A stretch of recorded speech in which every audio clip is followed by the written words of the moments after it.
We spend pretty much our whole lives trying to know more, right? We chase after facts, we learn skills. Knowledge is always the goal. But what if the more interesting, and honestly, the bigger subject, isn't what we know, but what we don't? Well, that's exactly what we're going to dive into today. I'm sure you've seen this image before, right? The three wise monkeys. In the East, it's often a symbol of good conduct, of choosing not to dwell on evil thoughts. But in the West, it's taken on a slightly different meaning. It can mean deliberately choosing to be ignorant, turning a blind eye. And that kind of shows us that not knowing isn't always an accident. Sometimes it's a choice. And that brings us to the core idea of this whole explainer, which is summed up perfectly by the scientist Stuart Firestein. We're going to stop treating ignorance like some empty void and start seeing it for what it is, a vast, complex, and totally fascinating landscape that's just waiting to be explored. So let's just flip the script. Instead of staying in the comfortable, well-lit world of what we know, we're going to venture out. We're going to look at everything through the lens of what we don't know. For literally thousands of years, philosophers have been obsessed with something called epistemology, the theory of knowledge. But a theory of ignorance? That's a much newer idea. Scholars are only just beginning to study ignorance, not as just a lack of facts, but as its own thing, shaped by all sorts of social and political forces. So how do we even begin to get our heads around this huge topic? Well, luckily, we've got a map.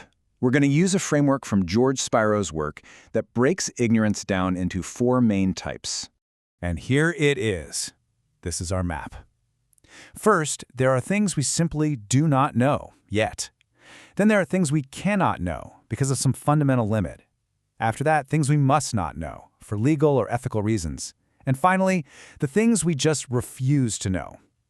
Let's start with that first one, because that's where the real adventure is. Okay, so this is the exciting stuff. This is the frontier. These are the questions that scientists and thinkers are wrestling with right now. These are the big puzzles that hopefully we can actually solve. And really, what's a bigger puzzle than this one? For decades, talking about UFOs would get you laughed out of the room. But now the conversation is totally different. Even government agencies are taking it seriously, rebranding them as Unidentified Anomalous Phenomena, or UAPs. Now take a look at this. This thing is called Oumuamua. Back in 2017, it just came zipping through our solar system from interstellar space. Now, most scientists think it was just a weirdly shaped space rock. But a Harvard astrophysicist named Avi Loeb put out a really bold idea. What if it was an alien probe? Maybe something propelled by a light sail, basically a giant, super thin mirror pushed along by starlight. We just don't know.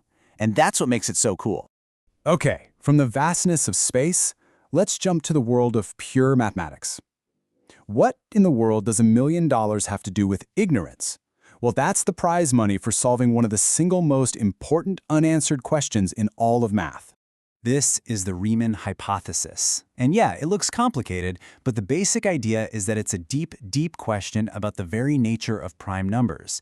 The building blocks of all other numbers. Here's the crazy part. Mathematicians have checked 10 trillion cases, and the hypothesis works every single time. But do we know for a fact that it's always true? No. A single counterexample could bring the whole thing crashing down. All right, let's zoom back out, way out. We know the universe had a beginning, the Big Bang, and we know it's expanding faster and faster. But what's the end game? How does this all end?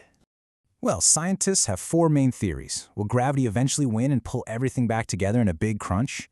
Maybe that leads to a big bounce, a new universe born from the old one. Or will the expansion just keep accelerating until it leads to a big rip, where even atoms are torn apart? Or maybe it's just a big chill, where everything slowly fades into a cold, dark, empty nothingness. Four possible endings to our cosmic story. And right now, the final chapter is a complete mystery. So those are the kinds of puzzles we're actively trying to piece together. But not all ignorance is like that. Sometimes not knowing is actually built right into our systems, our laws, and even our own brains. Let's take a quick peek into those other realms. This slide shows a really interesting tug-of-war. On one side, you have the idea that democracy needs transparency, that people have a right to know what their government is doing. But on the other hand, governments themselves create rules to restrict that right, to enforce the kind of ignorance for things like national security. It's this constant balancing act. And this stamp, well, this is the ultimate symbol of that power, isn't it? When information gets classified, a wall goes up between what a few people know and what the rest of us are allowed to know. This is ignorance by design. This is a perfect example of must not know. Now, this table gives us a quick look at those other, more complex types of ignorance. In the cannot know box, you've got things like Gödel's theorems, which is this wild mathematical proof that there are some true things that are just impossible to prove, ever. Then you have must not know, like insider trading, where just having the knowledge and acting on it is illegal.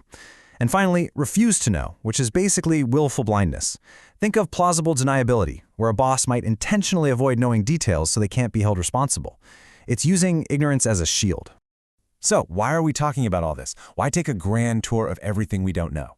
Because, and this is the key, understanding the shape of your own ignorance isn't a weakness. It's the exact opposite. It's the engine of all progress. This quote from our source material just nails it. Think about it. The more we learn, the more we realize how much more there is to learn. Every discovery just opens up a whole new set of questions. So knowledge and ignorance, they aren't enemies. They actually grow together. So, what's the big takeaway here? First, that ignorance isn't just a blank spot. It has a structure, a shape. Second, we can actually map it out with these 4 categories. But the most important thing is this. Saying, I don't know, isn't the end of the conversation. It's the starting line for every great idea, every new discovery, and every question worth asking. So it will leave you with this map to the massive, incredible territory of the unknown. The only real question left is, where are you going to start exploring?